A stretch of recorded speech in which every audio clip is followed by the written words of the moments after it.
Welcome to our studio, Crusade for Freedom, located in the heartland of America. Our desire is to be a symbol of hope by spreading the message of freedom to millions. We encourage everyone to visit our website at crusadeforfreedom.com. That's crusade, the number 4, freedom.com. Please be sure to subscribe to our website and like us on Facebook. We are so glad you stopped by today and hope you will keep coming back.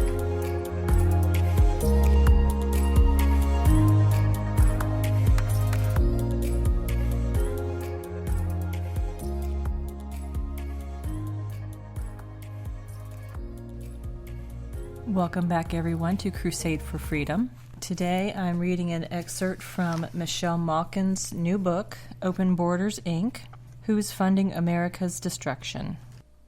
Catholic Campaign for Human Development. The Catholic Campaign for Human Development, CCHD, is the Bishop's social justice grant-making arm, ostensibly operating as an anti-poverty program for the Church. In practice, it's a political radicalization and social justice recruitment program. CCHD is funded through a national collection taken up at more than 17,000 American parishes the Sunday before Thanksgiving. 75% of the receipts are remitted to the USCCB, and the remainder is retained by the diocese. In 2017, CCHD's National Collections windfall, plus other grants and income on investments, totaled $18.1 million. The group boasts that it works on the margins of society, but the margins of left-wing political ideology would be more accurate. Founded in 1969, its roots trace back to Rules for Radicals, organizer Saul Alinsky.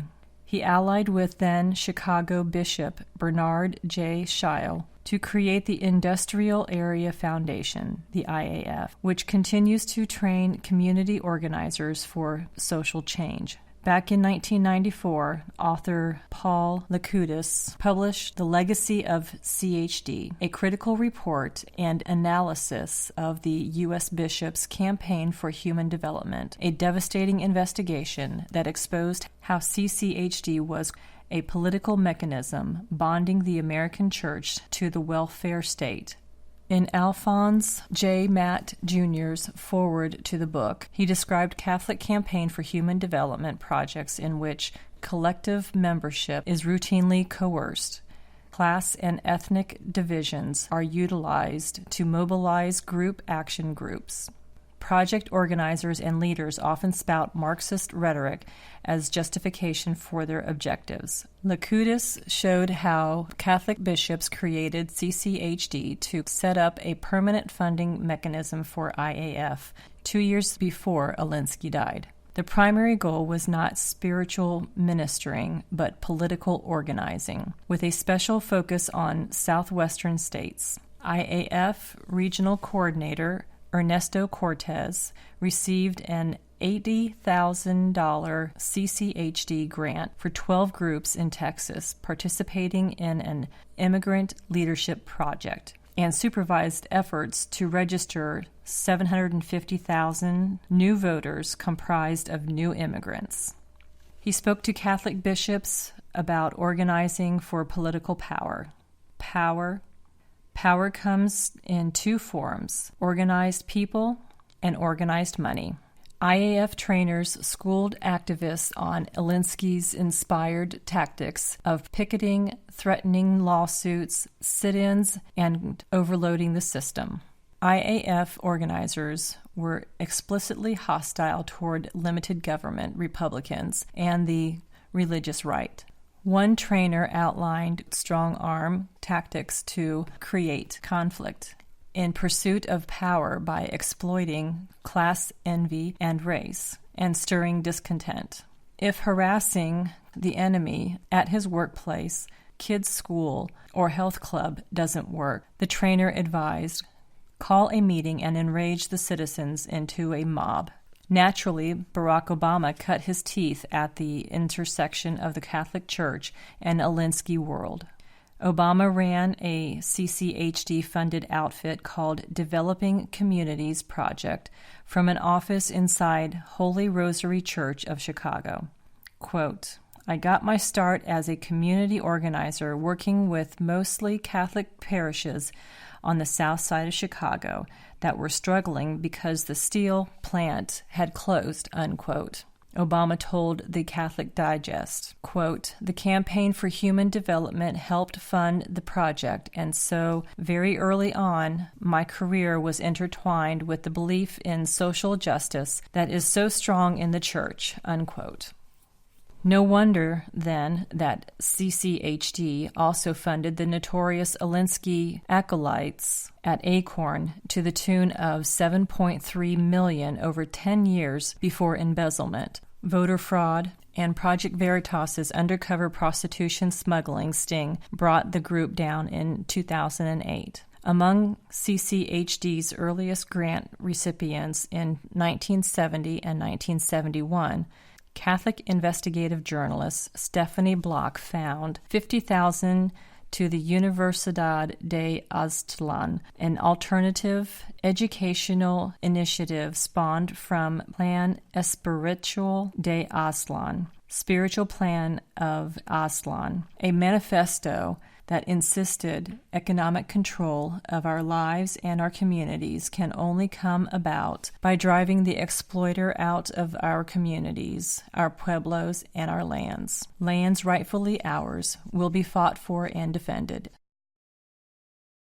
$25,000 to Interreligious Foundation for Community Organizations for Alinskian Organizing. The foundation was a deliberate attempt to circumvent internal debates over Alinsky's intentions and methods and over the role the churches should be playing in political affairs. In other words, to filter money less visibly and therefore less controversially into Alinsky's work. Supporters created an ecumenical front to shield the church's supporting community organizations from the growing anti-Alinsky sentiments of their congregations. $100,000 to Los Padres, an association of priests who, among other things, established the Mexican-American Cultural Center, a hub of liberation theology. CCHD currently funds restorative justice, efforts in public schools to chip away at effective discipline for disruptive students, environmental justice, campaigns for green jobs, and a social justice league at St. Mary's University that welcomes illegal alien dreamers to campus and sell T-shirts to fund DACA applications. During the Bush amnesty battles, CCHD collaborated with the lawyers' arm of USCCB, the Catholic Legal Immigration Network, Inc., the CLINIC, more on them below, to empower purportedly grassroots pro-illegal immigration activists and agencies.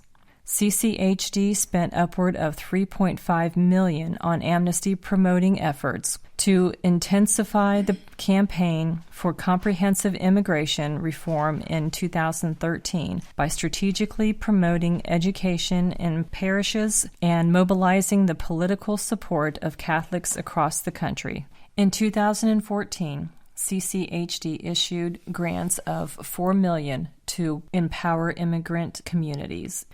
In 2016, CCHD issued strategic national grants of $500,000 to the Pro-Dreamer Hope Border Institute in El Paso, Texas, and $500,000 to the PICO National Network to provide training and support to leaders and pastors in dioceses across the country to put Catholic teaching on immigration into practice. The Hope Border Institute relied on statistics generated by the Soros-funded Obama Operative Staff Center for American Progress to argue that granting amnesty to millions of illegal alien dreamers was good for the American economy. I remind you again that all of this stems from the same organization, the USCCB, which originally formed to advocate for American soldiers. Appendix F takes a closer look at recipients dedicated to immigrants' rights who soaked up CCHD funds in 2016 through 2017 and 2018 through 2019. This brings us to the end of this program. I hope this has been informative for you, and I'd like to thank you for joining us.